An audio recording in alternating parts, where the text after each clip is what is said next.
السلام علیکم دوستو، کیا حال ہے؟ امید ہے آپ تمام دوست احباب خیر و عافیت سے ہوں گے۔ میرا نام کفایت اللہ شاہ ہے اور آپ موجود ہیں میرے چینل وائس آف انسپائر پر۔ دوستو، آج میں آپ کے لیے ایک اور سبق آموز کہانی لے کر آیا ہوں جس کا عنوان ہے نیکی کرنے کا منفرد انداز الماعون۔ تو چلیے شروع کرتے ہیں۔ چند روز قبل میرا ایک انکل جی کے گھر جانا ہوا۔ میں ان کے باغیچے میں بیٹھا ہوا تھا۔ اس دوران دروازے کی بیل بجی۔ ایک بچہ آیا۔ اس نے انکل سے بیلچہ مانگا۔ انکل نے ایک چھوٹا سا الماری نما کمرہ کھولا جس کے دروازے پر بڑا کر کے الماعون لکھا ہوا تھا۔ بیلچہ نکالا اور دے دیا، ساتھ ہی ایک چھوٹی سی نوٹ بک نکالی۔ اس میں انہوں نے تاریخ، وقت اور بچے کا نام بمائے والدیت لکھ لیا۔ کچھ ہی دیر گزری تھی کہ پھر بیل بجی۔ ایک محلے دار آئے۔ انہوں نے پانی والا پائپ مانگا۔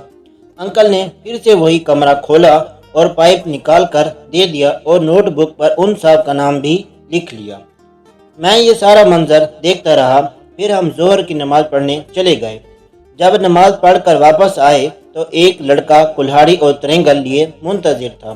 انکل نے دونوں چیزیں لے لیں، نوٹ بک نکالی، اس لڑکے کا نام تلاش کر کے وصول لکھا اور تاریخ ڈال دی۔ اب مجھ سے رہا نہ گیا۔ میں نے ان سے پوچھا، آپ یہ چیزیں کرائے پر دیتے ہیں؟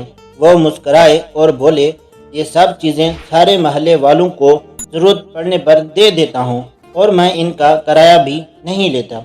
کیا تم نے سورہ ماعون نہیں پڑھی جس میں اللہ تعالیٰ فرماتے ہیں فَوَيْلٌ لِّلْمُصَلِّينَ کہ افسوس ہے، بربادی ہے ان نمازیوں کے لیے جو عام استعمال کی چیزیں مانگنے پر دوسروں کو نہیں دیتے؟